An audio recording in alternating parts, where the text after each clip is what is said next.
May mga pangarap na binuo sa pag-asa, pero sinusubok ng isang malupit na tadhana. Handa na ba ang inyong mga puso sa isang kwentong magpapatunay na ang tunay na halaga ng isang tao ay hindi nasusukat sa yaman, kundi sa tibay ng kanyang kalooban? Sabi nila, ang kabutihan daw ay parang isang kandila sa gitna ng kadiliman. Ngunit paano kung ang kadilimang yon ay nasa loob mismo ng isang mansyon na tinatawag na pag-asa? Ating pakinggan ang kwento ni Luningning at ang kanyang paglalakbay sa Hacienda de la Esperanza. Nang huminto ang sinasakyang tricycle sa harap ng isang naglalakihang bakal na tarangkahan, napalunok si Luningning. Mas mataas pa yon sa lumang puno ng mangga sa kanilang bakuran. Sa itaas, nakaukit sa ginto ang mga salitang tila nangangako ng isang magandang kapalaran. Hacienda de la Esperanza, Hacienda ng Pag-asa. Ngunit habang hinihila niya ang kanyang luma at nagkalaming na maleta papasok, ang tanging naramdaman niya ay ang bigat sa kanyang dibdib. Pinagpawisan ang kanyang mga palad. Ito na yon. Wala nang atrasan. Para sa pamilya. Para sa kinabukasan. Paulit-ulit niyang sinasabi iyon sa kanyang isip na parang isang dasal. Ang lawak ng hardin ay nakakalula. May mga bulaklak na ngayon lang niya nakita sa buong buhay niya at isang fountain sa gitna na animoy sumasayaw sa saliw ng hangin. Ang mansyon mismo ay kulay puti, malaki at marangya na tila isang palasyo mula sa mga kwentong binabasa niya noon. Ngunit sa kabila ng lahat ng ganda, may isang kakaibang lamig. Isang katahimikan na mabigat, hindi payapa. Pakiramdam niya, bawat bintana ay isang pares ng matang nakamasid sa kanya.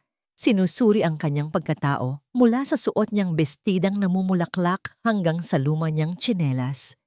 Isang babaeng nakangiti ang sumalubong sa kanya sa malaking pinto.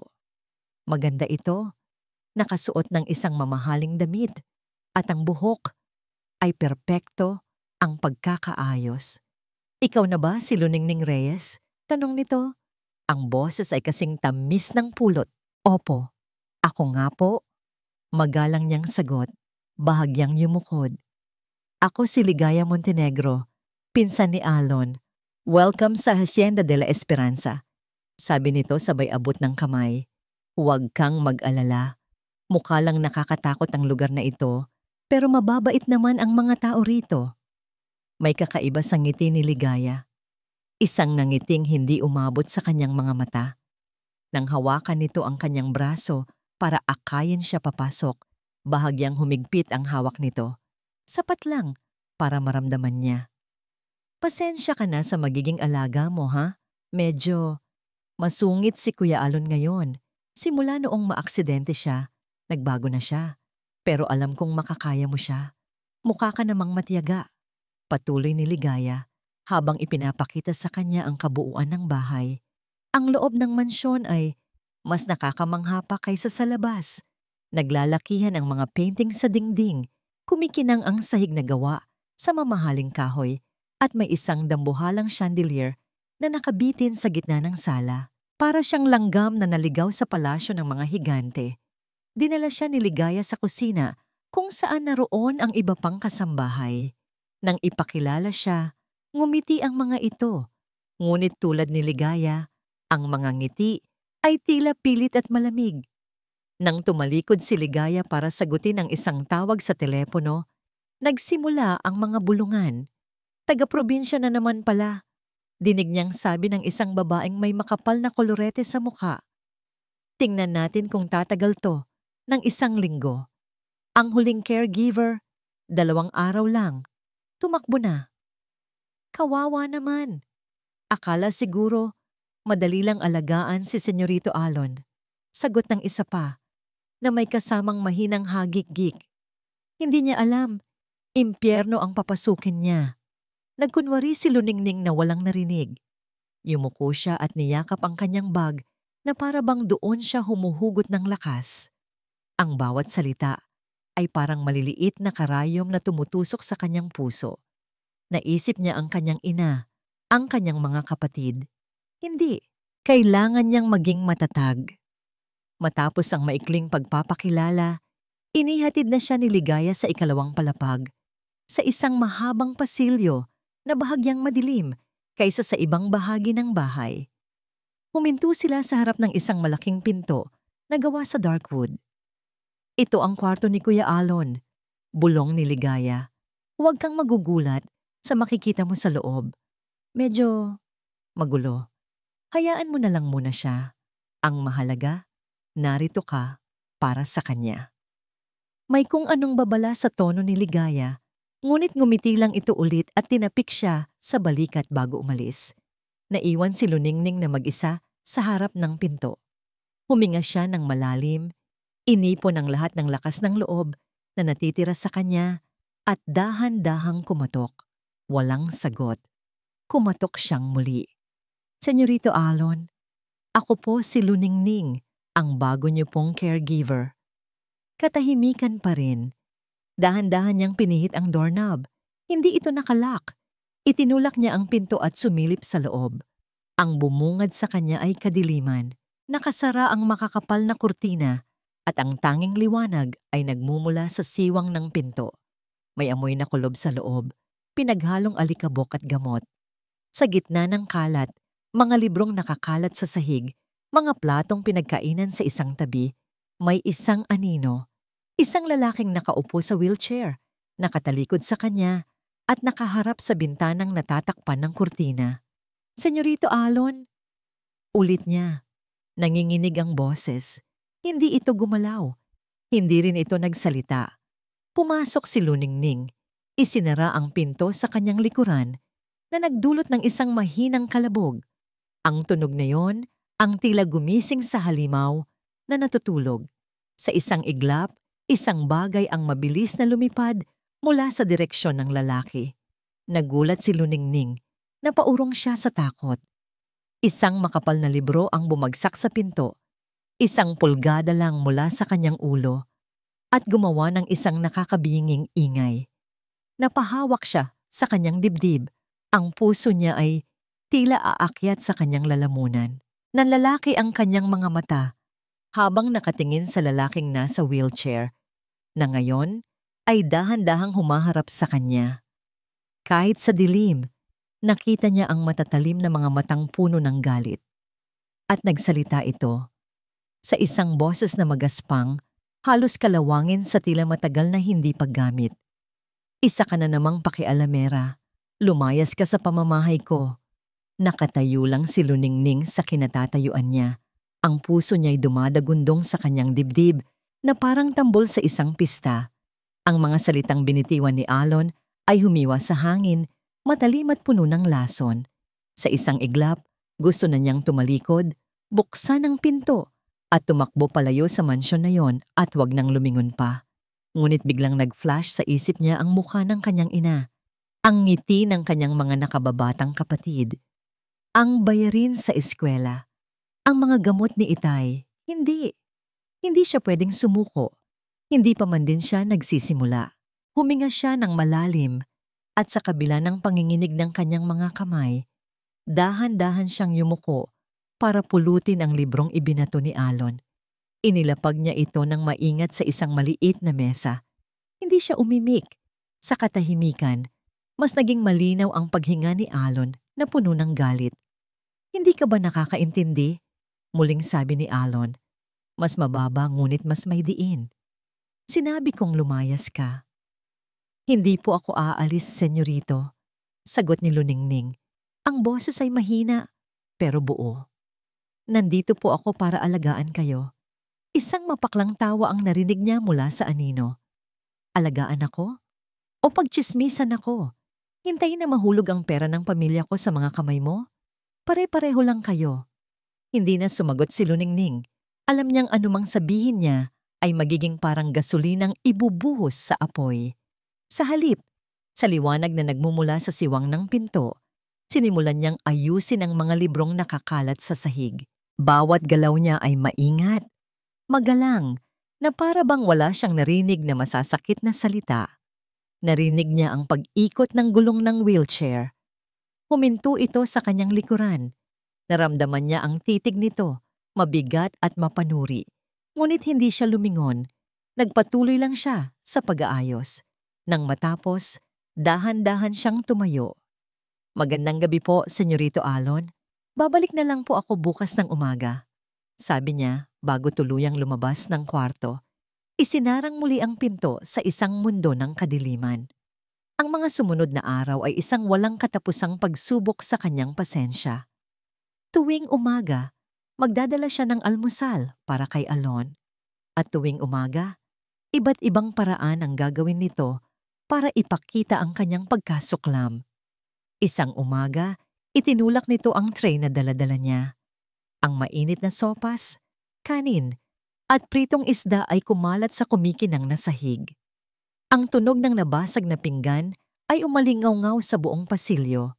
Hindi siya nagalit, hindi siya umiyak. Kumuha lang siya ng basahan at dustpan at tahimik na nilinis ang kalat. "Linisin mo ng maayos," utos ni Alon mula sa kanyang likuran. "Ayokong makakita ng kahit isang butil ng kanin." "Opo, senyorito," sagot lang niya. Ang panunukso ay hindi lang nagmumula kay Alon. Si Ligaya, sa kabila ng kanyang matamis na ngiti, ay may sariling paraan ng pagpapahirap. Isang hapon, habang nagmamadali si Luningning na dalhin ang mga gamot ni Alon, hindi sinasadyang natapon ni Ligaya ang isang basong tubig sa sahig. "Ay nako, pasensya ka na, Ning. Ang clumsy ko talaga," sabi ni Ligaya. May pagkukunwaring pagkagulat sa boses. Bago pa man makasagot si Luningning, nadulas siya sa basang sahig. Bumagsak siya ng malakas. Nagtawanan ng ibang mga kasambahay na nakakita. "Ning, okay ka lang ba?" Mabilis na lumapit si Ligaya, tinutulungang tumayo, habang ang mga mata nito'y may kakaibang kislap ng tagumpay. "Naku, dahan-dahan ka lang kasi." "Salamat po, Ma'am Gaya. Okay lang po ako," sabi niya. Pinipigilan ang luhang nagbabadyang tumulo dahil sa sakit at hiya. Gabi-gabi, bago matulog, lumalabas siya sa hardin kung saan walang nakakarinig. Doon niya tinatawagan ang kanyang pamilya. "Oh, kamusta ka na dyan, anak?" tanong ng kanyang ina sa kabilang linya. "Mabait ba ang alaga mo?" Pinipilit ni Luningning na pasiglahin ang kanyang boses. "Okay na okay po, Nay. Ang ganda-ganda po dito, parang palasyo. At mabait po sila sa akin. Huwag po kayong mag-alala." Ngunit habang sinasabi niya iyon, tahimik na dumadaloy ang mga luha sa kanyang pisngi. Ayaw niyang mag-alala ang mga ito. Ang mga paghihirap niya ay sa kanya lang. Isang hapon, habang nililinis niya ang kwarto ni Alon, na noon ay nasa garden kasama si Doña Hiraya, isang bagay ang nakaagaw ng kanyang pansin. Sa ilalim ng kama, may isang picture frame na nakatihaya. Pinulot niya ito at pinunasan ng alikabok. Litrato iyon ni Alon. Ngunit ibang-iba ang Alon na nasa litrato. Nakangiti ito. Isang nangiting abot-tenga habang nakatayo sa tabi ng isang kabayo. Ang kanyang mga mata ay buhay na buhay, puno ng saya at kumpiyansa. Napakagwapo nito. Isang lalaking puno ng pangarap. Hindi niya napigilang haplusin ang litrato. Ano kaya ang nangyari?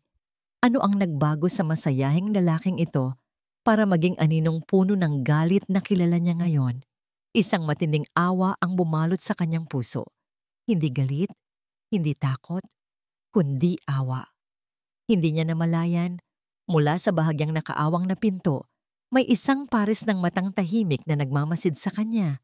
Si Doña Hiraya, ang ina ni Alon. Nakita nito ang lambot sa mga mata ni Luningning habang tinitingnan ang litrato ng kanyang anak. Nakita nito ang pag-iingat sa pagpunas niya sa frame bago ito maingat na ibinalik sa ibabaw ng side table. Walang sinabi ang matanda. Dahan-dahan lang itong umalis, ngunit isang maliit na ngiti ang sumilay sa kanyang mga labi. Gabi. Tapos na ang kanyang mga gawain. Gaya ng dati, sinilip niya muna ang kwarto ni Alon bago siya matulog para siguraduhing okay lang ito. Madalas ay mahimbing na itong natutulog. Ngunit ng gabing iyon, may narinig siyang kakaiba. Isang ungol. Isang salitang binubulong-bulong sa pagitan ng mga paghinga. Dahan-dahan siyang lumapit. Si Alon ay tila binabangungot. Gumagalaw ang ulo nito sa unan at may butil-butil na pawis sa kanyang noo. Elisa, napatigil si Luningning. Eliza, bakit? Ang boses ni Alon ay basag, puno ng sakit at pakiusap. Isang pighating hindi niya pa kailanman narinig mula rito. Hindi ito ang boses ng galit na sanay na siya. Ito ang boses ng isang pusong sinugatan ng malalim. Sino si Eliza at anong ginawa nito kay Alon? Ang mundo ni Alon Valencia ay binubuo ng 4 na sulok ng kanyang kwarto, ng mga aninong nililikha ng saradong kurtina at ng mapait na lasa ng galit sa kanyang dila. Bawat araw ay pare-pareho. Gigising siya sa katahimikang binabasag lang ng huni ng mga ibon sa labas. Isang paalala ng mundong hindi na niya kayang galugarin. Ang mga caregiver na dumarating ay parang mga langaw. Maiingay, mapilit, puno ng pekeng awa sa kanilang mga mata. Sinusubukan nilang pasayahin siya, pakainin, paliguan, na para bang isa siyang sirang laruan na kailangang ayusin. At isa-isa, lahat sila'y sinusukuan niya. Ibinabato niya ang kanilang pekeng kabaitan, pabalik sa kanilang mga mukha hanggang sa tumakbo silang lahat palayo. Pero ang babaeng ito, si Luningning, iba siya. Ilang linggo na siyang nandito. Ibinato na niya ang libro. Itinapon na niya ang pagkain. Sinigawan na niya ng mga salitang kahit siya'y nagsisising na sabi niya. Ngunit hindi siya umalis. Hindi siya umiyak sa harap niya. Hindi siya nagsumbong. Tahimik lang siyang lilinis. Tahimik na mag-aayos. Tahimik na mag-iiwan ng pagkain sa mesa at aalis. Para siyang anino. Isang presensyang nandoon pero hindi nang hihimasok. At iyon, sa hindi maipaliwanag na dahilan, ang mas lalong nagpapainis sa kanya. Bakit hindi pa siya umaalis? Anong klaseng pagtitiis meron siya? O baka naman mas tusoya lang siya kaysa sa mga nauna? Isang hapon, nagsimula ang isang kakaibang pakiramdam. Isang panginginig na nagsimula sa kanyang mga buto. Isang pagod na mas malalim kaysa sa karaniwan. Binaliwala niya ito. Isa lang itong paalala ng kahinaan ng kanyang katawan. Ngunit habang lumalalim ang gabi, ang panginginig ay naging lagnat. Nagsimulang sumakit ang kanyang ulo na parang binibiyak at ang 4 na sulok ng kanyang kwarto ay nagsimulang umikot. Sinubukan niyang abutin ang pitsel ng tubig sa kanyang mesa, ngunit nanghina ang kanyang kamay at nahulog ito sa sahig, nabasag. Ang tunog ay umalingaw-ngaw sa katahimikan. Maya-maya, bumukas ang pinto. Si Luningning. Senyorito? Tanong nito, may pag-aalala sa boses. Umalis ka, sabi niya. Ngunit ang boses niya ay mahina at garalgal. Hindi ito sumunod. Lumapit ito at hinawakan ang kanyang noo. Ang lamig ng palad nito ay tila isang patak ng ulan sa isang tuyong lupa. Napakataas po ng lagnat ninyo. Sabi nito, hindi na maitago ang pagkataranta. Tatawag po ako ng tulong. Wag! Sigaw niya. Hinawakan ang braso nito. Ayaw niya ng gulo. Ayaw niyang makita ang pag-aalala sa mukha ng kanyang ina. Ayaw niya ng isa na namang doktor na titingin sa kanya na parang isang kaso na walang lunas. Huwag kang maingay. Napatitig sa kanya si Luningning. Sa nag-aapoy na pakiramdam niya, ang mukha nito ay lumabo. Ang mga imahe ay naghalo-halo. Ang amoy ng gamot. Ang pag-aalala sa mga mata nito, nagbalik siya sa nakaraan. Isang batang siya, nilalagnat, at ang kanyang ina ang nag-aalaga sa kanya. Kinakantahan siya hanggang sa makatulog. Inegas ikugi. Bulong niya, hindi na alam ang sinasabi. Hindi umimik si Luningning. Binitawan nito ang lahat ng ginagawa. Kumuha ito ng planggana na may maligamgam na tubig at isang malinis na bimpo. Dahan-dahan nitong pinunasan ng kanyang noo, ang kanyang leeg, ang kanyang mga braso. Bawat galaw ay banayad. puno ng pag-iingat. Walang pagkasuklam, walang takot, tanging isang tahimik na pag-aalaga. Sa gitna ng kanyang lagnat, naramdaman niya ang lahat. Ang pag-angat ng ulo niya para painumin siya ng gamot. Ang pagpalit ng basang bimpo sa kanyang noo. Narinig niya ang mga bulong nito, hindi niya maintindihan, pero ang tono ay nagpapakalma sa nagwawala niyang sistema. Nanatili ito sa kanyang tabi buong gabi. Isang matatag na presensya sa gitna ng kanyang nagdidilim na mundo. Kinaumagahan, dahan-dahan siyang nagising sa sinag ng araw na tumatagos sa siwang ng kurtina. Wala na ang bigat sa kanyang ulo, wala na ang apoy sa kanyang katawan. Ang natira ay isang matinding pagod. Iginala niya ang kanyang paningin at nakita niya ito, si Luningning. Nakaupo sa isang silya sa tabi ng kanyang kama, ang ulo nito'y nakasubsob sa gilid ng kutsyon, mahimbing na natutulog. Ang kanyang buhok ay bahagyang magulo at may mga bakas ng pagod sa ilalim ng kanyang mga mata. Sa sahig, naroon pa rin ang planggana at ang bimpo. Napatitig si Alon.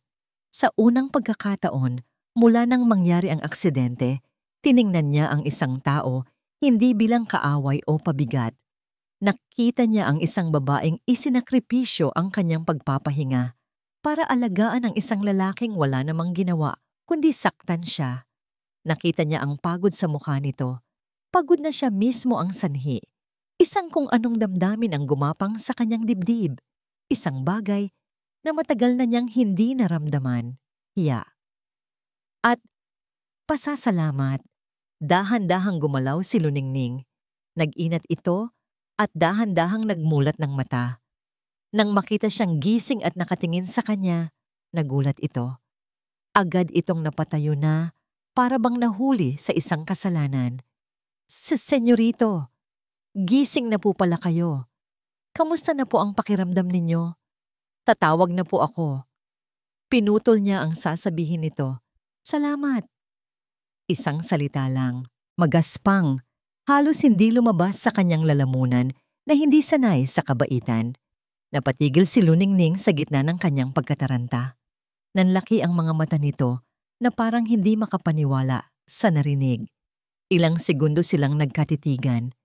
Isang katahimikang ibang-iba sa mga nakaraan nilang katahimikan. Walang galit, walang takot, tanging isang bagong pag-unawa na nagsisimulang mabuo. Sa sandaling iyon, dahan-dahang bumukas ang pinto. Pumasok si Doña Hiraya. Nakita nito ang lahat, ang planggana sa sahig, ang pagod sa mukha ni Luningning, at higit sa lahat, ang kakaibang katahimikan sa pagitan ng dalawa. Isang matamis at puno ng pag-unawang ngiti ang sumilay sa mga labi ng matanda. Hija, sabi ni Doña Hiraya sa malumanay na boses, ang mga matay nakatuon kay Luningning. Maari ba tayong mag-usap sandali? Maupo ka, Hija. Ang boses ni Doña Hiraya ay mahinahon, ngunit may bigat na naguutos ng respeto. Dinala siya nito sa isang maliit na balkonahe na nakatanaw sa malawak na hardin ng mansyon. Umupo si Luningning sa isang silyang yantok sa tapat ng matanda. Ang kanyang mga kamay ay magalang na nakapatong sa kanyang kandungan. Nagpapasalamat ako sa ginawa mo para kay Alon. Simula ni Doña Hiraya, ang mga mata nito'y tila nakikita ang kaibuturan ng kanyang kaluluwa. Ilang buwan na siyang hindi hinahayaang lapitan ng sinuman. Pero sa'yo, nanatili ka. Trabaho ko lang po iyon, Doña Hiraya, sagot ni Luningning nang may pagpapakumbaba. Isang matamis na ngiti ang sumilay sa labi ng matanda. Higit pa sa trabaho ang ginawa mo, Luningning. Nakita ko ang pag-aalaga mo, nakita ko ang pasensya mo, at iyon ay isang bagay na hindi nababayaran ng pera. Nagkaroon ng ilang segundong katahimikan, tanging ang marahang pagaspas ng mga dahon sa hardin ang maririnig. Narinig mo ba siyang nagsasalita kagabi? Tanong ni Doña Hiraya, direkta at walang paligoy-ligoy. Nagulat si Luningning. Nag-aalangan siyang tumango. Oo po. May binanggit po siyang pangalan. Bumuntong hininga si Doña Hiraya at sa isang iglap, Tila nadagdagan ng 10 taon ang kanyang edad. Si Elisa. Tumangulang si Luningning. Si Elisa ang dati niyang nobya. Malungkot na kwento ng matanda. Magpapakasal na dapat sila. Si Alon, nung mga panahong iyon, ay puno ng buhay. Siya ang nangangalaga sa hasyenda. Siya ang pangarap ng kanyang ama na magpatuloy ng aming negosyo. Pero isang gabi, habang pauwi mula sa isang pagdiriwang, bumangga ang sinasakyan niya. Napahawak sa kanyang bibig si Luningning. Naging malubha ang kanyang kalagayan. Ang sabi ng mga doktor, isang milagro na nabuhay pa siya. Pero ang mga binti niya, hindi na niya muling nagamit. At si Elisa, huminto ang donya, isang bakas ng galit ang gumuhit sa kanyang mukha. Iniwan niya si Alon. Sinabi niyang hindi niya kayang mag-alaga ng isang lumpo habang buhay. Mula noon, isinara na ni Alon ang kanyang mundo. Ang lalaking masayahin na nakilala ko ay namatay sa aksidenteng iyon. Ang natira ay ang aninong nakikita mo ngayon. Naramdaman ni Luningning ang pagkirot ng kanyang puso para kay Alon. Ngayon, naiintindihan na niya ang lalim ng sugat na dinadala nito. Hindi lang pisikal ang sakit, kundi sugat na iniwan ng pagtataksil at pag-abandona. Simula ng araw na iyon, tila may nabago. Ang pader sa pagitan nila ni Alon ay nagkaroon ng mga siwang. Hinahayaan na siya nitong buksan ang mga kurtina sa umaga. Hinahayaan na rin siyang magligpit ng kanyang kwarto nang hindi siya sinisigawan. Isang araw, inirekomenda ng doktor na simulan na muli ni Alon ang kanyang physical therapy. Tulungan mo akong tumayo, utos ni Alon. Ang boses ay magaspang pa rin, ngunit wala na ang dating lason. Buong pag-iingat na inalalaya ni Luningning ang braso nito. Naramdaman niya ang init at ang bigat ng katawan ni Alon. Ang pagtayo ay isang napakalaking pagsubok para dito. Nanginginig ang mga binti nito sa bigat na matagal na nilang hindi nararana. Dahan-dahan lang po, senyorito, sabi niya, halos pabulong. Kaya ko, igiit ni Alon, nanginginig ang buong katawan sa hirap. Subalit sa isang maling hakbang, nawalan ito ng balanse. Senyorito, sa isang iglap, bumagsak ang buong bigat ni Alon sa kanya. Napasandal si Luningning sa pader at si Alon ay napayakap sa kanya para hindi tuluyang bumagsak. Ang mukha nito ay nakasubsob sa pagitan ng kanyang leeg at balikat. Ramdam na ramdam niya ang mabilis at mainit na paghinga nito sa kanyang balat. Ang puso niya ay biglang kumabog ng sobrang bilis. Ang amoy ni Alon, pinaghalong sabon at ang kakaibang amoy ng kalungkutan ay bumalot sa kanya. Ilang segundo silang nanatili sa ganoong posisyon. Walang nagsasalita. Tanging ang tunog ng kanilang mga paghinga ang maririnig. Nang dahan-dahang itaas ni Alon ang kanyang mukha, ang kanilang mga mata ay nagtagpo. Napakalapit. Nakita niya ang kanyang sariling refleksyon sa madidilim na mata nito. Nakita niya ang pagod, ang sakit, at isang bagay na bago. Isang bagay na hindi pa niya nakikita roon dati. Mabilis na umiwas ng tingin si Luningning, namumula ang kanyang mga pisngi. Hindi po ito tama, bulong niya sa sarili. Alaga ko lang siya. Dahan-dahang umayos ng tayo si Alon, nakahawak sa mga therapy bars. Subukan natin ulit, sabi nito, na para bang walang nangyari. Ngunit napansin ni Luningning ang bahagyang pamumula ng mga tainga nito. Kinabukasan, nagulat si Luningning. Gusto kong lumabas, sabi ni Alon habang binubuksan niya ang kurtina. Sa hardin. Hindi makapaniwala si Luningning. Ito ang unang beses na hiningi iyon ni Alon sa loob ng maraming buwan. Masaya niya itong tinulungan na makalipat sa wheelchair at dinala sa labas. Ang sikat ng araw ay tila nagbigay ng bagong kulay sa maputlang mukha ni Alon. Tumigil sila malapit sa isang kumpol ng mga rosas. Ang ganda po dito, di ba? Sabi ni Luningning, sinusubukang magsimula ng usapan. Tumangulang si Alon Ngunit ang mga mata nito'y hindi nakatingin sa mga bulaklak, kundi sa kanya. Ngumiti si Luningning, isang tunay na ngiti, at sa unang pagkakataon, nakita niyang bahagyang pumihit pataas ang sulok ng mga labi ni Alon. Ngunit hindi nila alam, mula sa bintana ng ikalawang palapag, may isang pares ng matang matalim na nakamasid sa kanila. Si Ligaya. Kitang-kita niya ang pag-uusap, ang ngiti ni Luningning, at ang halos ngiti ni Alon. Isang apoy ng inggit at galit ang biglang nag-alab sa kanyang dibdib. Ang babaeng yan, sabi niya sa sarili. Ang hamak na probinsyanang yan, inaagaw niya ang dapat ay para sa akin. Ang atensyon, ang tiwala ng pamilya, lahat. Kailangan niyang gumawa ng paraan. Kailangan niyang paalisin si Luningning sa paraang hindi na ito makakabalik pa. Kinagabihan, habang abala ang lahat, sa paghahanda ng hapunan, nakita ni Ligaya ang pagkakataon. Ang bag ni Luningning ay naiwan sa isang upuan malapit sa hagdanan. Mabilis at walang tunog, lumapit si Ligaya. Sa kanyang kamay, hawak niya ang isang kumikinang na kwintas na may diamante, isa sa mga paboritong alahas ni Doña Hiraya. Lumingon siya sa paligid, walang tao. Sa isang mabilis na kilos, ibinulsa niya ang kwintas sa loob ng bag ni Luningning. Itinago ito sa ilalim ng mga damit nito. Pagkatapos, bumalik siya sa sala na para bang walang nangyari. Isang demonyong nangiti ang nakatago sa likod ng kanyang maamong mukha. Naghintay lang siya ng tamang tiyempo. At nang magtipon-tipon na ang lahat sa sala, bago maghapunan, nagsimula na siyang umarte. Hinawakan niya ang kanyang leeg. Ang kanyang mukha ay puno ng pagkukunwaring pag-aalala. Nasaan na kaya iyon? Sabi niya. Sapat lang ang lakas para marinig ng lahat. Ang alingaya? Tanong ni Doña Hiraya. At doon, inilabas ni Ligaya ang kanyang pinakamahusay na pag-arte. Nanlaki ang kanyang mga mata sa pekeng takot at humiyaw siya ng malakas. Itinuturo ang direksyon kung saan naroon si Luningning. Nawawala ang kwintas ni Tita Hiraya at nakita ko si Ning na pumasok sa kwarto niya kanina.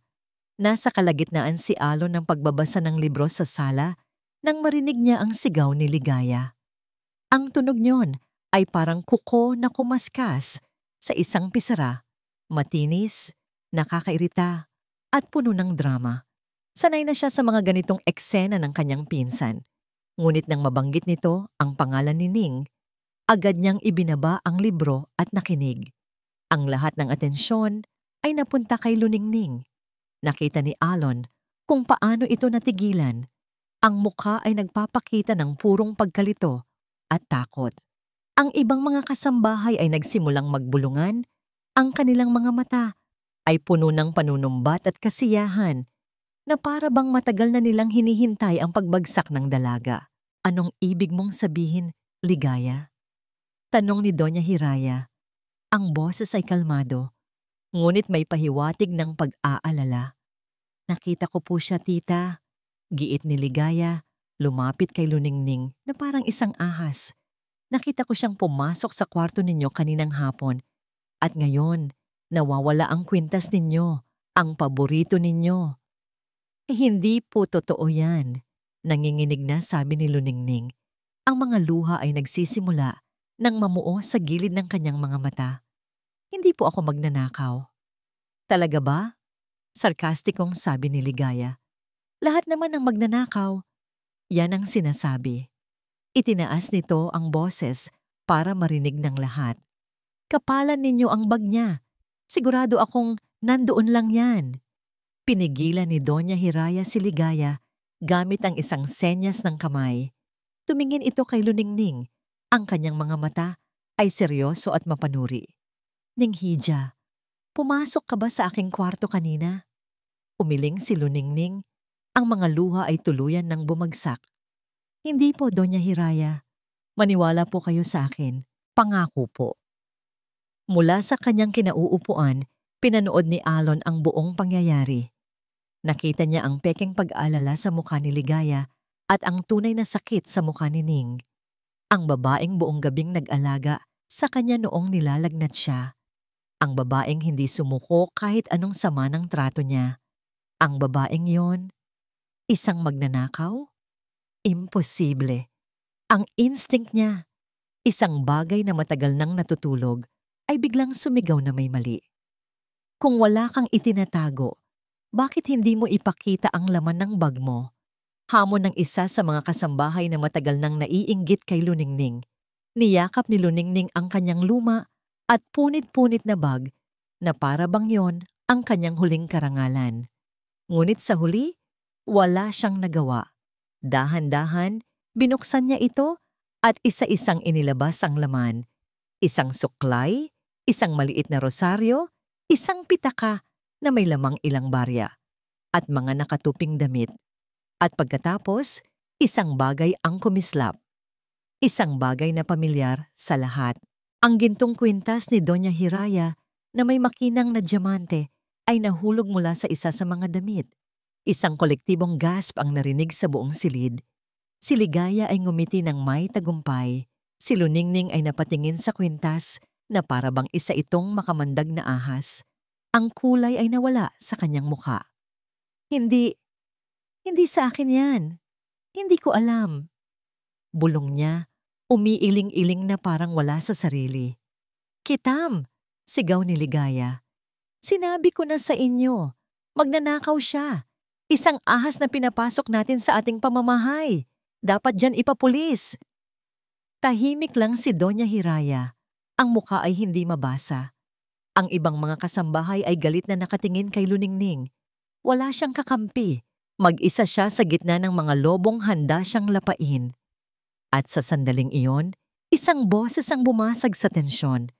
Isang boses na malakas, puno ng awtoridad, na matagal na nilang hindi naririnig. Hindi iyan magagawa ni Ning. Lahat ay napalingon kay Alon. Nakaupo pa rin siya sa kanyang wheelchair, ngunit ang kanyang tindig ay nagbago. Ang kanyang mga mata ay nag-aapoy sa galit. Nakatutok hindi kay Luningning, kundi kay Ligaya. Kilala ko siya. Pagpapatuloy ni Alon, ang bawat salita ay may bigat. Maaaring hindi pa ganoon katagal, pero sa mga linggong nandito siya, wala akong nakitang kahit anong pahiwatig ng kasakiman sa kanya. Pagtitiis at kabaitan lang. Isang bagay na hindi mo alam, Ligaya. Natigilan si Ligaya. Kay Kuya Alon, pinagtatanggol mo siya? Malinaw na ang ebidensya. Ang ebidensya ay masyadong malinaw. Malamig na sagot ni Alon. Masyadong perpekto. Masyadong planado. Tumingin siya sa kanyang ina. Inay, sa tingin mo ba talaga ang isang babaeng natutulog sa sahig para lang mabantayan ako ay magnanakaw ng isang kwintas? Ang mga salita ni Alon ay tumama sa puso ni Doña Hiraya. Tumingin itong muli kay Luningning sa nanginginig nitong mga balikat at sa mga luhang patuloy na dumadaloy, at pagkatapos ay kay Ligaya na nagsisimula ng mamutla. Biglang tumayo si Doña Hiraya. Sapat na! Mahinahon, ngunit may awtoridad niyang sabi. Bago tayo magbintang, may gusto muna akong makita. Tumingin siya sa kanilang pinakamatagal ng katiwala. Manong Fred, pakihanda ang CCTV footage sa pasilyo ng aking kwarto para sa hapong ito. Ang salitang CCTV ay parang bombang sumabog sa tenga ni Ligaya. Ang kanyang pagkukunwaring galit ay napalitan ng hindi maitagong gulat at takot. Hindi niya alam na may mga bagong kamera na ipinakabit si Doña Hiraya noong nakaraang linggo. Pero tita, nagsimulang magpanik si Ligaya. Hindi na kailangan. Baka napulot niya lang, tapos nakalimutang isauli. Gusto kong makita, Ligaya, mariing sabi ni Doña Hiraya. Ang mga mata ay hindi inaalis sa kanya. Ilang sandali pa, pumasok si Manong Fred na may dalang tablet. Ang video ay malinaw. Walang Luningning na pumasok sa kwarto. Ngunit may isang eksena na nagpakita kay Ligaya na palakad-lakad sa pasilyo. Tila may hinahanap. Hindi nito direktang pinapakita ang ginawa niya, ngunit ang kanyang presensya doon ay sapat na para magtanim ng duda. Ano? Nagsimulang mautal si Ligaya. Hinahanap ko lang ang pusa ko. Oo, si Mingming. Naligaw ata. Walang pusa si Ligaya. Bigla, pumalakpak si Ligaya na parang may naalala. Ay, tita! Naalala ko na. Baka naman nahulog ninyo sa ilalim ng sofa sa inyong opisina. Oo, doon nga. Titingnan ko. Mabilis siyang tumakbo papunta sa opisina at ilang segundo lang, bumalik siyang may ngiti sa labi.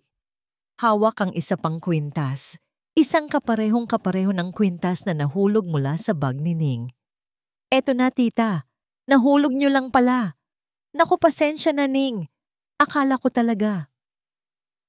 Isang katahimikan ang bumalot sa silid. Ang lahat ay nakatingin sa dalawang magkaparehong kwintas. Ang isa ay peke na siyang inilagay ni Ligaya sa bag. Ang isa ay ang orihinal na itinago niya para misteryosong makita. Dahan-dahang lumapit si Doña Hiraya kay Luningning at personal na pinunasan ang mga luha nito. Patawarin mo kami sa aming pagkakamali, Hija. Sabi niya ng may buong sinseridad. Pagkatapos, humarap siya kay Ligaya. Ang kanyang mukha ay kalmado, ngunit ang kanyang mga mata ay kasing lamig ng yelo. Hindi niya ito pinagalitan sa harap ng lahat. Sa halip, sinabi niya sa isang boses na sila lang ang nakakarinig. Mag-usap tayo mamaya sa aking opisina. Nang gabing iyon, tinawagan ni Doña Hiraya ang kanyang abogado. Walang nakarinig sa kanilang pag-uusap maliban sa mga pader ng kanyang opisina. Attorney Sandoval, sabi niya sa telepono, ang boses ay matatag at desidido. Kailangan nating baguhin ang aking huling habilin. Agad-agad. Ang gabi ay bumagsak sa Hacienda de la Esperanza na may dalang kakaibang bigat. Matapos ang eskandalo sa sala, ang buong mansyon ay nabalot ng isang hindi magandang katahimikan. Si Ligaya ay hindi na nagpakita pagkatapos kausapin ni Doña Hiraya. Ang ibang mga kasambahay ay umiiwas ng tingin kay Luningning. Ang dating pagkutya ay napalitan ng pinaghalong hiya at takot. Nasa kanyang maliit na kwarto si Luningning, nakaupo sa gilid ng kanyang kama at hawak-hawak ang rosaryo. Paulit-ulit siyang nagpasalamat sa Diyos na lumabas ang katotohanan. Ngunit higit sa lahat, ang paulit-ulit na naglalaro sa kanyang isip ay ang mukha ni Alon nang ipagtanggol siya nito. Ang boses nitong puno ng kumpiyansa. Sa unang pagkakataon, naramdaman niyang hindi siya nag-iisa sa malaking bahay na yon. Isang mahinang amoy ang pumukaw sa kanyang pag-iisip. Amoy usok. Bahagya siyang suminghot. Baka may nagsisigalang sa labas. Ngunit habang tumatagal, ang amoy ay lumalakas. Nagiging masangsang. Amoy ng nasusunog na kahoy at pintura. Kasabay niyon, isang alaala ang biglang sumalakay sa kanyang isipan na hindi niya inaasahan. Siya ay isang maliit na bata, mga 6 na taong gulang. Naglalaro siya sa kanilang maliit na kubo. May naririnig siyang sigawan mula sa labas. At pagkatapos, ang init. Isang nakakapasong init. Nang sumilip siya sa bintana, nakita niya ang isang nakakatakot na kulay kahel na halimaw na nilalamon ang bahay ng kanilang kapitbahay. Ang hiyawan. Ang amoy ng nasusunog na laman. Ang imahe ng isang taong hindi na niya namukhaan na tumatakbo palabas na parang isang buhay na sulo. Napailing si Luningning, pilit iwinawaksi ang alaala. Ang dibdib niya ay biglang kumabog ng mabilis. Ang trauma na matagal na niyang ibinaon ay biglang nagising. Kasabay niyon, isang nakakabinging tunog ang bumasag sa katahimikan ng gabi. Ang sunod-sunod at walang tigil na pagring ng fire alarm. Sa isang iglap, ang mansyon ay napuno ng kaguluhan. Narinig niya ang mga sigawan, ang malalakas na yabag ng mga taong nagtatakbuhan sa pasilyo. Binuksan niya ang kanyang pinto at ang bumungad sa kanya ay makapal na usok na gumagapang sa sahig. Sunog! Sunog! Sigaw ng isa sa mga kasambahay. Ang unang instinct ni Luningning ay tumakbo. Ang takot na naramdaman niya noong bata siya ay bumalik ng buong buo. Gusto niyang tumakbo pababa, palayo sa apoy, palayo sa nakakatakot na alaalang iyon. Nagsimula na siyang tumakbo kasabay ng iba. Ang lalamunan niya'y nanunuyo sa takot.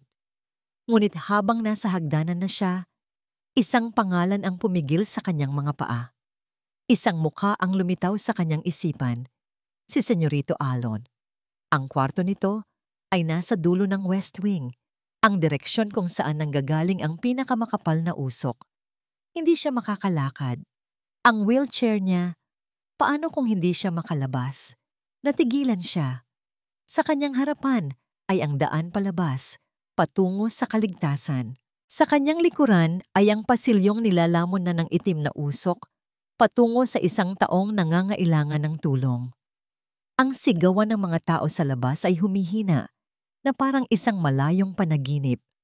Ang tanging naririnig na lang niya ay ang malakas na pagkabog ng kanyang puso at ang nakakatakot na paglagitik ng apoy. Bumalik sa kanya ang alaala ng batang sining, nakatayo lang, walang magawa kundi umiyak habang tinitingnan ang apoy. Hindi, sabi ng isang boses sa loob niya, hindi na ulit. Hindi ako tatayo lang dito habang may namamatay. Sa isang desisyong nagmula sa kaibuturan ng kanyang puso, tumalikod siya mula sa kaligtasan. Mabilis siyang tumakbo sa pinakamalapit na banyo, binasa ang isang tuwalya at itinakip sa kanyang ilong at bibig. Pagkatapos, buong tapang siyang sumuong pabalik sa pasilyong puno ng usok. Ang daan patungo sa kwarto ni Alon ay parang isang paglalakbay sa impyerno. Ang init ay nakakapaso sa balat. Ang usok ay humahapdi sa kanyang mga mata. May mga naglalaglagang ngabo mula sa kisame. Ang bawat paghinga ay isang pakikipaglaban. "Senyorito Alon!" Sigaw niya, ngunit ang boses niya ay kinain ng malakas na dagundong ng apoy. Nang marating niya ang pinto ng kwarto ni Alon, naramdaman niya ang init nito kahit hindi pa niya hinahawakan. Ginamit niya ang lahat ng kanyang lakas para itulak ito. Bumukas ito nang may malakas na kalabog. Sa loob, mas malala ang sitwasyon. Ang usok ay halos itim. Ang isang bahagi ng kurtina ay nag-aapoy na. At sa sahig, nakita niya si Alon. Nahulog ito mula sa kanyang wheelchair, umuubo ng malakas, halos hindi na makahinga. "Senyorito!" Nilapitan niya ito, hindi alintana ang panganib. "Kailangan po nating umalis dito." Tinulungan niyang makabalik si Alon sa kanyang wheelchair. Ang lalaki ay nanghihina.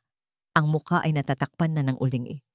"Ning, anong ginagawa mo dito?" Hirap nitong sabi sa gitna ng pag-ubo. "Umalis ka na." "Hindi po ako aalis nang hindi kayo kasama." Giit niya. Ginamit niya ang lahat ng kanyang natitirang lakas para itulak ang wheelchair palabas ng nag-aapoy na kwarto. Ang pagtulak sa pasilyo ay mas mahirap. May mga nagbabagang kahoy na nakakalat sa sahig. Ang gulong ng wheelchair ay sumasabit. Halos hindi na niya makita ang daan. Malapit na sila sa dulo ng pasilyo, sa bukana ng malaking hagdanan. Tanaw na niya ang liwanag mula sa labas. Kaunti na lang. Ngunit bigla, isang nakakatakot na tunog ang narinig nila mula sa itaas. Isang malakas na paglagutok na sinundan ng pagbibiyak ng kahoy. Napatingala si Luningning at sa slow motion, nakita niya ang isang malaking biga mula sa kisame, nag-aapoy na bumabagsak diretso sa kanilang daraanan. Wala nang oras para mag-isip. Sa isang iglap, binitawan niya ang wheelchair, tumakbo sa harapan nito at ginamit ang kanyang sariling katawan bilang panangga. Ipinikit niya ang kanyang mga mata at hinintay ang pagbagsak. Isang nakakabiinging dagundong ang yumanig sa buong paligid. Ang nagbabagang biga ay bumagsak sa kanilang harapan. Isinasara ang kanilang tanging labasan. Ang init at ang puwersa ng pagbagsak ay nagpatilapon sa kanya. Bumagsak siya sa tabi ng wheelchair ni Alon. Umuubo, sugatan, at napapaligiran na ngayon ng apoy Sa lahat ng direksyon, napatingin siya kay Alon. Ang takot sa mga mata nito ay isang bagay na hinding-hindi niya malilimutan. At habang ang mas maliliit na piraso ng nasusunog na kisame ay nagsisimulang maglaglagan na parang ulan ng apoy, gumapang si Luningning. Hindi niya inalintana ang mga paso sa kanyang balat. Gumapang siya at niyakap ang ulo ni Alon. Idinapa ang kanyang katawan sa ibabaw nito para salagin ang anumang babagsak. Huwag po kayong mag-alala, bulong niya, kahit ang sarili niyang boses ay nanginginig na. Proprotektahan ko po kayo. Ipinikit niya ang kanyang mga mata habang ang dagundong sa itaas ay lalong lumalakas. Ito na ba ang katapusan? Ang huling alaala ni Alon ay ang bigat ng katawan ni Luningning. Sa ibabaw niya, ang init ng naglalaglagang abo sa kanyang likuran at ang bulong nitong puno ng determinasyon. Proprotektahan ko po kayo. Pagkatapos, kadiliman. Nagising siya sa tunog ng mga sirena at sigawan. May mga kamay na humihila sa kanila. Mga boses na sumisigaw ng may mga survivor dito. Ang sariwang hangin na pumasok sa kanyang baga ay kasing sakit ng usok na kanyang nalanghap. Ang una niyang hinanap ay si Ning. Nakita niya itong inaangat ng mga medik. Ang mukha nito'y natatakpan ng uling. Ang damit ay may mga sunog na bahagi. Walang malay. Siya. Sinubukan niyang magsalita. Ngunit ang lumabas lang ay isang mahinang ubo. Okay lang ba siya? Walang sumagot sa kanya. Ang kaguluhan ay mabilis. At bago niya namalayan, nasa loob na siya ng isang ambulansya. Ang mga sumunod na oras ay isang malabong pagkakasunod-sunod ng mga puting pader, amoy ng antiseptic, at mga doktor na nagsasalita sa isang lengguwaheng hindi maintindihan ng kanyang utak. Nilinis ang kanyang mga sugat, binigyan siya ng oxygen. Ngunit ang isip niya ay nasa iisang lugar lang, sa iisang tao. Nasaan siya? Paulit-ulit niyang tanong sa bawat nurse na lumalapit. Nasaan si Luningning Reyes? Nang sa wakas ay pinayagan siyang makita ito, naramdaman niya ang paghinto ng kanyang mundo. Nakahiga si Ning sa isang puting kama, napapaligiran ng mga makinang tumutunog sa isang regular na ritmo. May nakakabit na oxygen mask sa kanyang muka at isang IV line sa kanyang braso. May mga benda sa kanyang mga kamay at braso. Ang kanyang muka, kahit nalinis na, ay maputla. Ang mahimbing niyang pagtulog ay hindi payapa. May bakas pa rin ng sakit sa kanyang mga labi. Umupo si Alon sa silyang inilagay sa tabi ng kama. Inabot niya ang kamay ni Ning na walang benda. Malamig ito. Hinawakan niya ito ng mahigpit na para bang sa paghawak na yon, maibibigay niya ang sarili niyang lakas. Pinagmasdan niya ang mukha nito. Ang babaeng ito, na ilang linggo lang ang nakalipas, ay kinasusuklaman niya, ay isinakripisyo ang sarili para sa kanya. Tumakbo ito pabalik sa apoy. Ginamit nito ang kanyang katawan para salagin ang panganib. Bakit? Para sa isang estrangherong walang ginawa, kundi saktan at ipagtabuyan siya. Ang pader na itinayo ni Alon sa paligid ng kanyang puso sa loob ng maraming taon ay nagsimulang gumuho, brick by brick. Ang galit na matagal niyang inalagaan ay natunaw at napalitan ng isang damdaming mas malakas at mas nakakatakot. Pag-aalala at pag-ibig. Oo, pag-ibig. Ngayon lang niya ito lubusang naunawaan. Ang pagtitiis nito sa kanyang kasungitan, ang tahimik na pag-aalaga nito, ang pagtatanggol nito sa kanyang karangalan. Hindi iyon trabaho lang, iyon ay kabutihan. Isang purong kabutihan na matagal na niyang kinalimutan na meron pala sa mundo. At ang kabutihang yun, ang nagligtas sa kanya. Dumating ang kanyang ina, si Doña Hiraya. Ang mukha nito ay pagod, ngunit ang kanyang mga mata ay matatag. Niyakap siya nito ng mahigpit. Okay ka lang ba, anak? Siya po, inay. Kamusta siya? Iyon agad ang tanong niya. Tumingin si Doña Hiraya kay Ning na natutulog. Malubha ang smoke inhalation niya. at may mga second-degree burns siya. Pero sabi ng doktor, lalagpasan niya ito. Matatag siya. Maya-maya, isang investigador mula sa fire department ang lumapit sa kanila sa labas ng kwarto. Narinig ni Aylon ang kanilang pag-uusap. Doña Hiraya, base sa aming paunang investigasyon, sabi ng lalaki, hindi ito aksidente. May nakita kaming mga bakas ng accelerant, posibleng gasolina, sa pasilyo malapit sa kwarto ng anak ninyo. Sinasadya po ang sunog na ito. Ang dugo ni Alon ay biglang kumulo. Sinasadya. Isang tao ang gustong patayin siya. At sa proseso, muntik na nilang mapatay si Ning. Kasabay niyon dumating si Ligaya, humahagulgol na parang bata. Tita, Kuya Alon, oh my God, buti na lang ligtas kayo. Niyakap nito si Doña Hiraya, ngunit ang kanyang ina ay hindi gumanti ng yakap. Nanatili itong matigas. Mabuti naman at narito ka, Ligaya. Sabi ni Doña Hiraya, ang boses ay kasing lamig ng hangin sa ospital. Walang emosyon. Grabe ang nangyari. Sino naman ang gagawa nito sa atin? Patuloy pa rin sa pag-arte si Ligaya. Hindi na nakapagpigil si Alon. Ikaw, sabi niya mula sa kanyang wheelchair. Ang boses ay mahina, ngunit puno ng diin. Sino pa ba? Natigilan si Ligaya. Kuya, anong sinasabi mo? Bakit naman ako? Tumigil ka. Putol ni Doña Hiraya. Ang mga mata ay nakatitig kay Ligaya na parang mga punyal. Huwag dito. Umalis si Ligaya na may takot sa kanyang mga mata. Naiwan silang muli sa katahimikan. Bumalik si Alon sa tabi ni Ning. Ang pag-ibig na nararamdaman niya ay nahaluan ngayon ng nag-aalab na galit. Galit para sa taong gumawa nito sa kanila. Ipinangako niya sa sarili niyang mananagot ang may sala. Napansin niyang halos wala ng laman ang baso ng tubig sa mesa ni Ning. Naisip niyang baka mauhaw ito pagising. Tumingin siya sa paligid. Walang nurse. Tumingin siya sa water dispenser sa kabilang dulo ng kwarto. Pagkatapos ay tumingin siya sa sarili niyang mga binti. Mga binting matagal nang walang silbi. Mga binting dahilan ng kanyang pagiging miserable. Niligtas niya ako, sabi niya sa sarili. Kailangan kong gumalaw. Huminga siya ng malalim. Ginamit niya ang braso ng kama para suportahan ang sarili. Ipinatong niya ang kanyang mga paa sa sahig. Gamit ang lahat ng lakas na natitira sa kanya, sinubukan niyang itulak ang kanyang sarili pataas.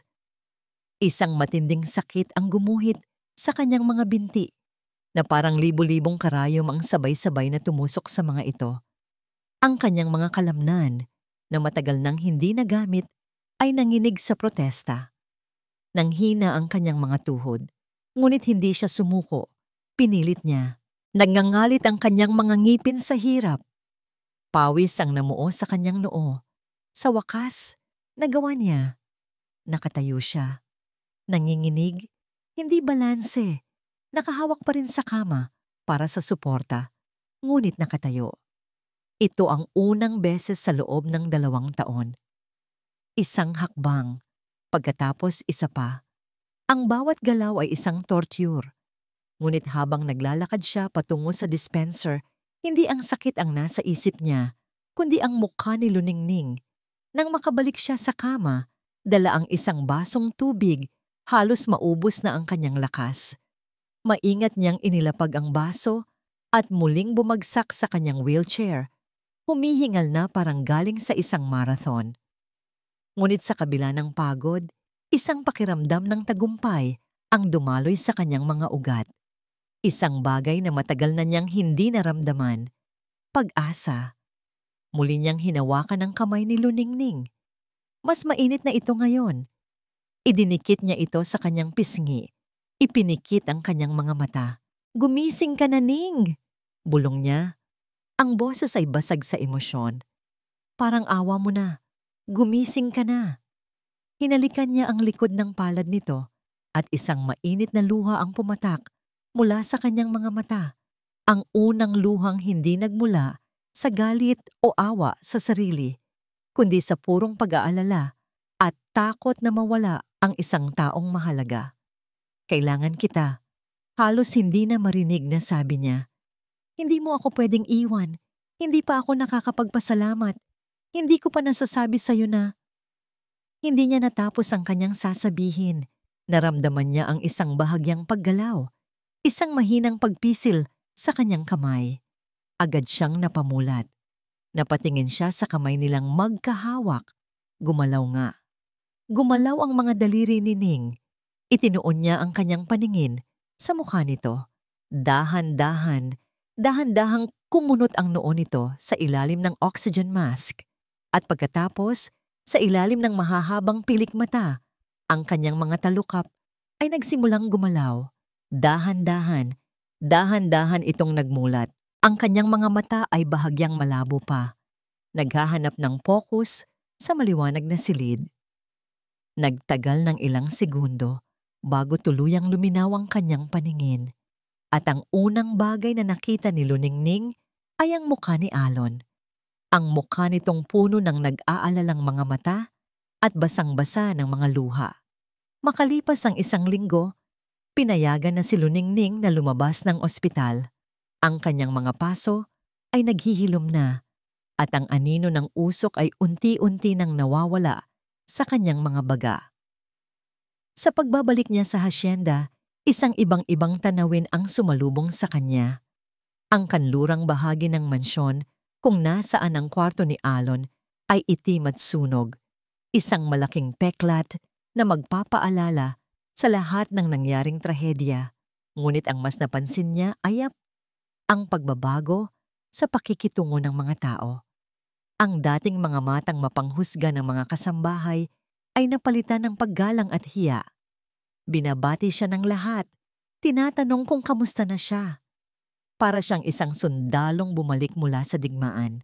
Pero ang pinakamalaking pagbabago ay nasa lalaking naghihintay sa kanya sa sala, si Alon. Hindi na ito nakaupo sa kanyang wheelchair. Nakatayo ito, gamit ang isang pares ng saklay. Nang makita siya nito, isang ngangiti ang sumilay sa mga labi nito. Isang tunay, walang halong kapaitan ng ngiti. "Welcome back, Ning," sabi nito. Ang boses ay malinaw at matatag. Hindi napigilan ni Luningning ang sarili. Napangiti rin siya. "Salamat po, senyorito." "Alon." Pagtatama nito. "Tawagin mo akong Alon." Ang mga sumunod na araw ay puno ng isang bagong uri ng kapayapaan. Ngunit alam nilang lahat na hindi pa tapos ang laban. May isang ahas na nananatili pa rin sa hardin ng pag-asa. At dumating ang araw ng paghuhukom. Isang hapon, ipinatawag silang lahat ni Doña Hiraya sa sala. Naroon si Luningning, si Alon na nakaupo sa isang silya, hindi na sa wheelchair, at si Ligaya. Naroon din ang isang lalaking nasa edad 50 na nakasuot ng barong. Ang abogado ng pamilya, si Attorney Sandoval. Ang tensyon sa silid ay halos nahihipo. "Bakit kailangan pa ng abogado, tita?" tanong ni Ligaya. Sinusubukang maging kalmado. Ngunit ang panginginig ng kanyang kamay habang hawak ang tasa ng tsa ay hindi maitatago. "Kung tungkol ito sa sunog, hindi ba't dapat pulis ang kausap natin?" "Lahat sa tamang panahon, Ligaya," sagot ni Doña Hiraya. Ang mukha ay parang isang maskarang hindi mabasa. Umupo si Ligaya ng may kumpiyansa na para bang isa siyang biktima sa buong pangyayari. Ngunit nang i-on ni Doña Hiraya ang malaking flat-screen TV sa dingding at lumabas ang isang itim at puting imahe mula sa isang security camera, ang kumpiyansang iyon ay nagsimulang maglaho. Ang video ay mula sa isang anggulong hindi pamilyar, malinaw na nakatago. Ipinakikita nito ang pasilyo sa labas ng kwarto ni Alon. At pagkatapos, isang anino ang lumitaw. Isang babae. Si Ligaya. Nanlaki ang mga mata ni Ligaya. "Ano yan? Saan galing yan?" Walang umimik. Pinanood nilang lahat habang ang Ligaya sa screen ay maingat na lumingon-lingon. Nang makasigurong walang tao, inilabas nito ang isang maliit na galon. Malinaw na malinaw sa video kung paano nito sinimulang ibuhos ang laman niyon, isang likido na mabilis na kumalat sa sahig sa paanan mismo ng pinto ni Alon. Hindi ako yan. Edited yan. Gawa-gawa niyo lang yan para siraan ako. Sigaw ni Ligaya na patayo. Ngunit ang video ay nagpatuloy. Matapos ibuhos ang likido, may kinuha itong lighter mula sa kanyang bulsa. At sa isang mabilis na kilos, sinindihan niya ito at inihagis sa basang sahig. Isang maliit na apoy ang biglang sumiklab at mabilis na gumapang. Pagkatapos, ang ligaya sa screen ay mabilis na tumakbo palayo. Nang matapos ang video, isang nakabibinging katahimikan ang bumalot sa sala. Si Ligaya ay namumutla. Ang kanyang paghinga ay mabilis at mababaw. Kasinungalingan, bulong niya. Tapos ka na? Tanong ni Doña Hiraya. Ang boses ay walang emosyon, ngunit nakakayanig. At doon, ang maskara ni Ligaya ay tuluyang nabasag. Ang pagkukunwari ay nawala. At ang lumabas ay isang halimaw na puno ng galit at inggit. Oo, ako nga ang gumawa niyan. Umaling-awngaw ang sigaw niya sa buong silid. Ang boses ay basag sa galit. At dapat lang sa inyo yan. Dapat lang sa kanya yan. Tumingin siya kay Alon nang may pagkasuklam. Lahat na lang. Siya. Siya ang magaling. Siya ang tagapagmana. Samantalang ako, anong tingin niyo sa akin? Isang palamuti lang dito sa bahay na ito. Isang alalay. Ligaya, tumigil ka. Babala ni Doña Hiraya. Hindi. Kayo ang tumigil. Lalo pang lumakas ang sigaw niya. Ang mga luha ay bumubuhos na sa kanyang muka. Akala niyo ba aksidente lang ang nangyari sa kanya 2 taon na? Ang nakalipas? Hindi. Alam kong may sira ang preno ng sasakyan niya. Narinig ko si Manong na sinabi yun sa kanya. Pero anong ginawa ko? Sinabi ko pa sa kanya na bilisan niya ang pagpapatakbo para maabutan ng Elisa na yon. Ang babaeng iiwan nang din naman pala siya. Isang kolektibong paghinga ng pagkagulat ang narinig. Napahawak sa kanyang dibdib si Doña Hiraya. Si Alon naman ay napakuyom ng kanyang mga kamao. Ang kanyang mga buto ay halos lumabas sa higpit. Ang buong buhay niya, ang paghihirap niya. Sinadya. Gusto ko lang siyang masaktan ng kaunti. Humagulgol si Ligaya. Isang paalala na hindi siya perpekto. Hindi ko alam na aabot sa ganoon, pero kasalanan niya yon. Kasalanan niyong lahat. At nang dumating ang babaeng iyan, itinuro niya si Luningning. Ang babaeng probinsyanang yan, na akala mo kung sinong santa, lahat ng atensyon ninyo napunta na sa kanya. Ang plano ko, ang hasyenda, ang lahat. Sinisira niya. Sapat na, sabi ni Doña Hiraya. Kinuha niya ang telepono at may tinawagan. Maaari na kayong pumasok. 2 unipormadong pulis ang pumasok mula sa pinto sa hardin na kanina pa pala naghihintay doon. Titita? Anong ibig sabihin nito? Gulat na tanong ni Ligaya. Tapos na ang pagpapanggap, Ligaya. Malamig na sabi ni Doña Hiraya. Mula sa araw na ito, hindi na kita pamangkin. Hindi ka na bahagi ng pamilyang ito. Harapin mo ang batas. Hindi. Hindi niyo magagawa sa akin to. Tita, parang awa niyo na. Nagpumigla si Ligaya habang hawak siya ng mga pulis. Alon? Tulungan mo ako. Pinsan mo ako. Ngunit si Alon ay hindi tumingin sa kanya. Nakatingin lang ito kay Luningning. At sa mga mata nito, nakita ni Ning ang pasasalamat, ang kalungkutan, at ang pangako ng isang bagong simula. Habang kinaladkad ng mga pulis si Ligaya palabas, ang kanyang mga sigaw ay unti-unting humina hanggang sa tuluyan nang nawala. Isang mabigat na katahimikan ang naiwan. Ang bangungot ay tapos na. Nakahinga ng malalim si Luningning. Tapos na. Ngunit nang akala nilang tapos na ang lahat, tumikhim si Attorney Sandoval at Doña Hiraya. Sabi ng abogado, inaayos ang kanyang salamin. Mayroon pa pong isang bagay na kailangan nating talakayin tungkol po sa huling habilin. Ang mga salita ng abogado ay nanatiling nakalutang sa hangin, mabigat at hindi kapani-paniwala. Tungkol po sa huling habilin, gusto na sanang magpaalam ni Luningning. Ang usapang ito ay para sa pamilya, para sa mga Valencia. Ano ang kinalaman niya rito? Ngunit bago pa man siya makapagsalita, sinanyasan siya ni Doña Hiraya na manatili sa kanyang kinauupuan. Isang senyas na magalang ngunit hindi matatanggihan. Tumikhim si Attorney Sandoval at binuksan ang isang mamahaling leather-bound folder. Inayos nito ang kanyang salamin at nagsimulang magbasa sa isang formal at malinaw na tono. Ayon sa binagong huling habilin ni Doña Hiraya Valencia na nilagdaan niya noong gabi matapos ang insidente ng paninirang puri. At nasaksihan ko mismo, may isang mahalagang pagbabago sa pangangasiwa ng kanyang mga ari-arian. Nakinig lang si Luningning. Iniisip na marahil ay formal lang na tatanggalin si Ligaya sa testamento. Normal lang iyon. Ang lahat ng ari-arian, negosyo, at kabuuang yaman ng pamilya Valencia, kasama na ang Hacienda de la Esperanza, pagpapatuloy ng abogado, ay mananatili sa nag-iisang tagapagmana nito, si Ginoong Alon Valencia. Tumango si Luningning. Ito ang inaasahan ng lahat. Ngunit ang mga sumunod na salita ng abogado ang nagpayanig sa kanyang buong mundo. Subalit, diin ng abogado, upang masiguro ang kapakanan at kaligtasan ni Ginoong Alon, ang pangangasiwa at lubos na kapangyarihan sa lahat ng nabanggit na ari-arian ay ipinagkakatiwala sa isang tanging tagapamahala o trustee.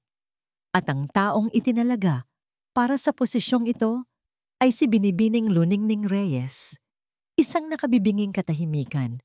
Parang huminto sa pag-ikot ang mundo ni Luningning.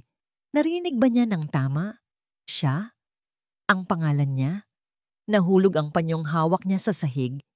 Napatayo siya.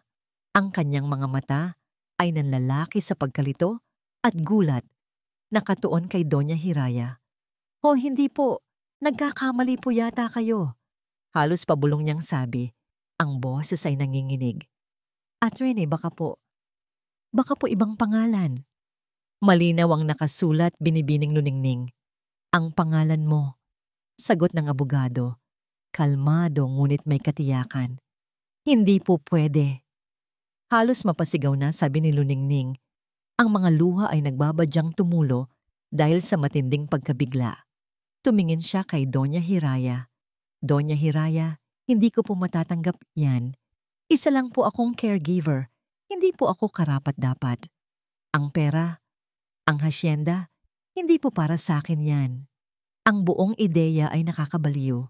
Siya, na lumaki sa isang maliit na kubo, na ang tanging pangarap ay makapagpadala ng sapat na pera para sa kanyang pamilya, ay bibigyan ng kapangyarihan sa isang yaman na hindi niya kayang bilangin." Dahan-dahang tumayo si Doña Hiraya at lumapit sa kanya. Hinawakan nito ang kanyang mga kamay. Ang mga palad ng matanda ay mainit at puno ng sinseridad.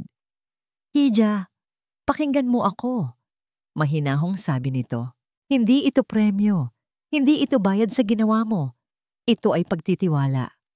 Tumingin si Doña Hiraya sa kanyang anak na si Alon na tahimik na nakikinig bago muling ibinalik ang tingin kay Luningning. "Nakita ko ang ginawa ng kasakiman sa pamangkin ko. Alam ko na marami pa sa aking mga kamag-anak ang katulad niya. Naghihintay lang ng pagkakataon.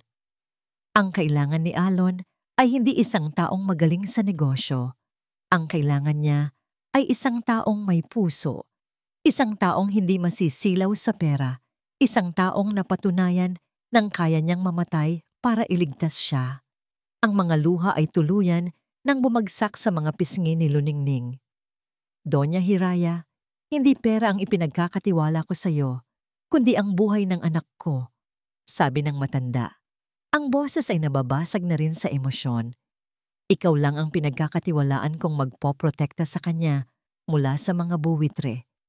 Ang tanging kondisyon ay manatili ka sa kanyang tabi at alagaan mo siya. Iyon lang." Pero bago pa man siya makahanap ng isa pang dahilan para tumanggi, isang tunog ang pumutol sa kanilang pag-uusap. ang tunog ng saklay na tumama sa sahig na gawa sa kahoy. Dahan-dahang tumayo si Alon. Bawat hakbang niya patungo sa kanila ay tila isang malakas na deklarasyon. Huminto siya sa tabi ni Luningning. Kinuha niya ang kamay nito, ang kamay na may mga peklat pa mula sa sunog, at hinawakan ito ng mahigpit. Tumingin siya hindi kay Luningning, kundi sa kanyang ina. "Tinatanggap namin, inay," sabi ni Alon. Ang boses ay puno ng isang bagong tuklas na kapangyarihan at katiyakan. Ang paggamit niya ng salitang namin ay tila isang panata na nagbigkis sa kanilang dalawa. Pagkatapos umalis ni Attorney Sandoval at iwanan sila ni Doña Hiraya, naiwan si Alon at Luningning sa gitna ng sala. Magkahawak pa rin ang mga kamay. "Alon," simula ni Luningning, hindi alam kung ano ang sasabihin. "Shhh," sabi nito. Tama si inay at tama ang desisyon niya. Hinarap siya nito. Ang mga mata ay seryoso at puno ng isang emosyong na ngayon lang niya nakita. "Ning, hindi mo lang ako iniligtas sa apoy.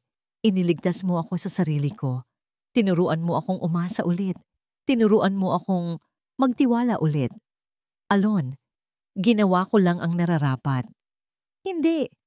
Ginawa mo ang higit pa sa nararapat," sabi nito. Hinaplos ang kanyang pisngi gamit ang kanyang hinlalaki. "At habang buhay akong magpapasalamat sa iyo, ang distansya sa pagitan nila ay unti-unting nawawala. Ang kanilang mga mundo ay nagsasalubong.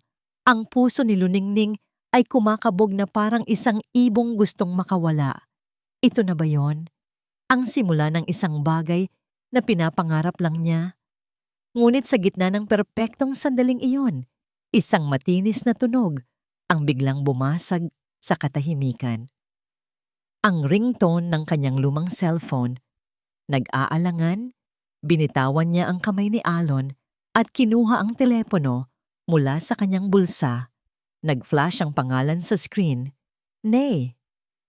Sinagot niya ito. "Nay, kamusta na po?" Ngunit ang boses sa kabilang linya ay hindi ang masayang boses ng kanyang ina. Ito ay humihikbi, puno ng pag-aalala at takot. "Anak, si tatay mo, inatake sa puso. Kailangan siyang operahan agad. Wala tayong pera, Ning. Anak, umuwi ka.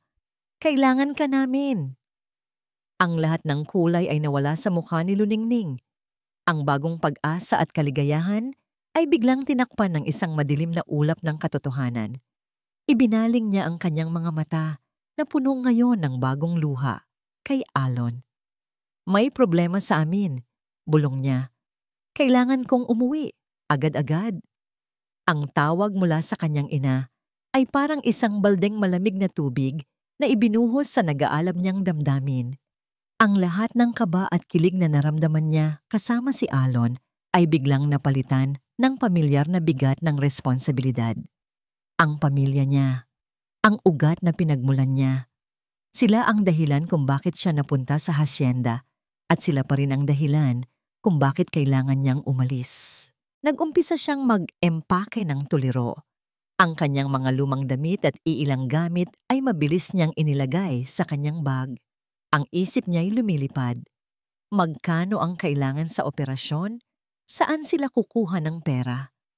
Ang yamang ipinagkakatiwala sa kanya ni Doña Hiraya ay isang abstract na konsepto. Ang katotohanan ay ang sakit ng kanyang ama. Ning, napatigil siya sa pag-aayos nang marinig ang boses ni Alon mula sa pintuan. Nakatayo ito roon. Gamit ang kanyang saklay, ang mukha ay seryoso. "Aalis ka?" tanong nito, kahit alam na niya ang sagot. Tumango si Luningning, hindi makatingin, nang diretso sa kanyang mga mata.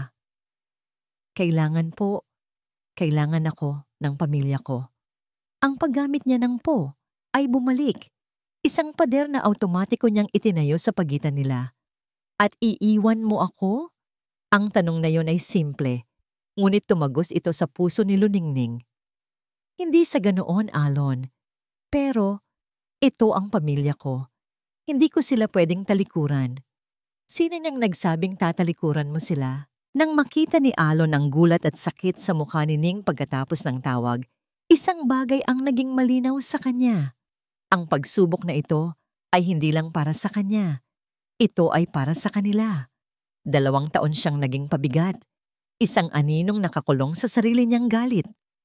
Ngayon na ang panahon para patunayan, hindi lang kay Ning, kundi sa sarili niya, na hindi na siya ang dating Alon Valencia. Pumasok siya sa kwarto nito at nakita ang desperasyon sa bawat galaw niya. Gusto niyang alisin ang lungkot sa mga mata nito. Hindi ka mag-iisa, sabi niya. Ang boses ay buo at desidido. Sasamahan kita. Natigilan si Luningning sa kanyang sinabi. Ano? Hindi pwede. Ang mga binti mo, ang pagpapagaling mo. Mas mabilis akong gagaling kung may dahilan ako para lumakas, sabi niya, dahan-dahang lumapit. At ikaw ang dahilan na yon, Ning. Kinuha niya ang kamay nito. Sinabi ng ina ko na alagaan mo ako. 'Di ba? Paano mo magagawa yon kung nasa probinsya ka at ako'y nandito? Kaya isama mo ako. Ang mga mata ni Luningning ay napuno ng pag-aalangan, ngunit nakita rin niya ang sinseridad sa kanya. Ito ay hindi isang utos mula sa isang amo, kundi isang pakiusap mula sa isang taong ayaw maiwan. Bago pa man sumikat ang araw kinabukasan, isang van mula sa hasyenda ang naghatid sa kanila sa mahabang biyahe patungo sa bayan ng Sinagtala. Kasama nila ang pinagkakatiwalaang driver ni Doña Hiraya. Ang buong biyahe ay tahimik, ngunit ang katahimikan ay hindi awkward. Ito ay puno ng hindi masambit na mga salita, ng pag-aalala, ng suporta, ng isang namumuong partnership. Ang pagbabalik sa kanyang bayan ay mapait at matamis. Ang pamilyar na amoy ng bukirin at ang nangiti ng mga kababayan niya ay nagbigay ng konting ginhawa. Ngunit ang pag-aalala sa kanyang ama ay nangingibabaw. Ang pagdating ng isang magarang van sa kanilang simpleng baryo ay agaw pansin, lalo na nang bumaba mula roon ang isang matangkad at gwapong lalaki na may saklay. Ang kanyang ina ay sumalubong sa kanila, umiiyak. Anak, salamat sa Diyos at dumating ka. Si tatay po, Nay. Nasa maliit na ospital ng bayan ang kanyang ama. Kulang ang pasilidad doon. Nang makita ni Alon ang sitwasyon, hindi ito nag-aksaya ng panahon. Ginamit ni Alon ang isang bagay na matagal na niyang hindi ginagamit. Ang kanyang pangalan at impluwensya. Isang tawag lang sa kanilang pamilya sa Maynila at isang ambulansya na may kumpletong kagamitan ang agad na ipinadala para ilipat ang ama ni Ning sa isa sa pinakamagagaling na ospital sa syudad.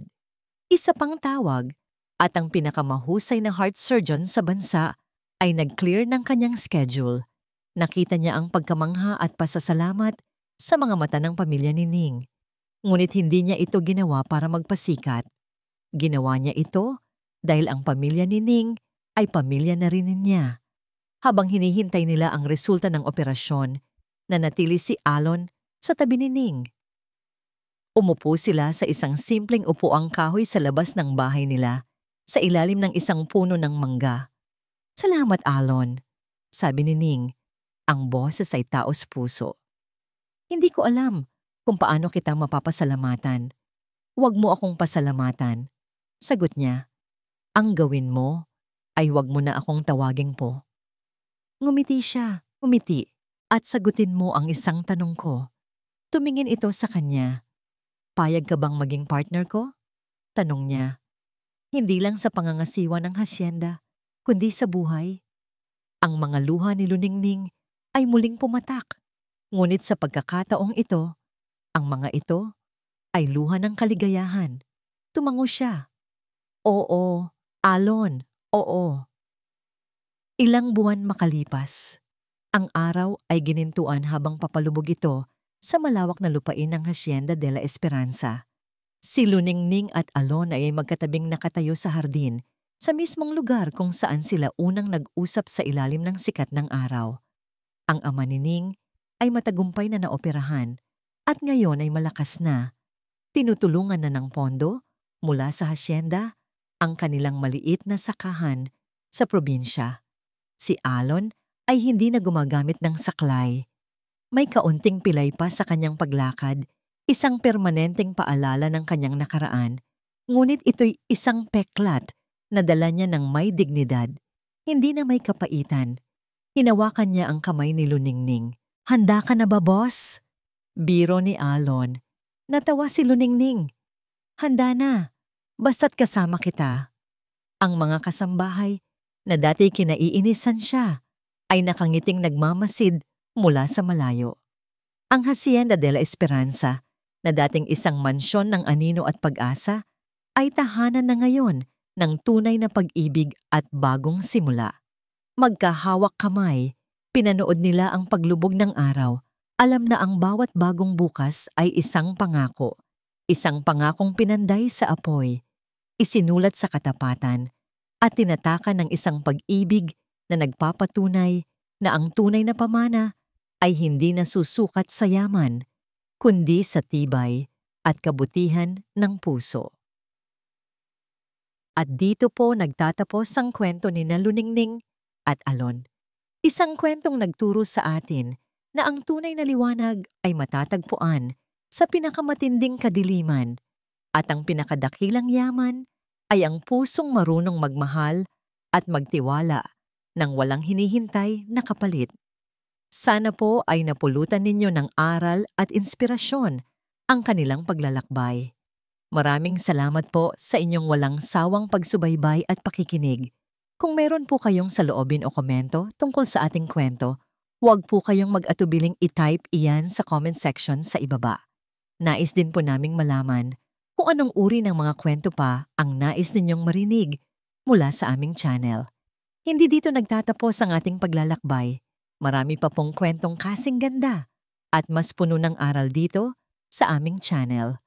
Kung nagustuhan nyo ang kwentong ito, i-like, i-share sa pamilya at mga kaibigan, at mag-subscribe na rin para lagi kayong updated sa mga susunod pa naming kwento. I-click nyo ang notification bell para kayo ang unang makarinig kapag may bago kaming upload. Pagpalain po kayo ng Panginoon, kayo at ang inyong buong pamilya. Hanggang sa muli.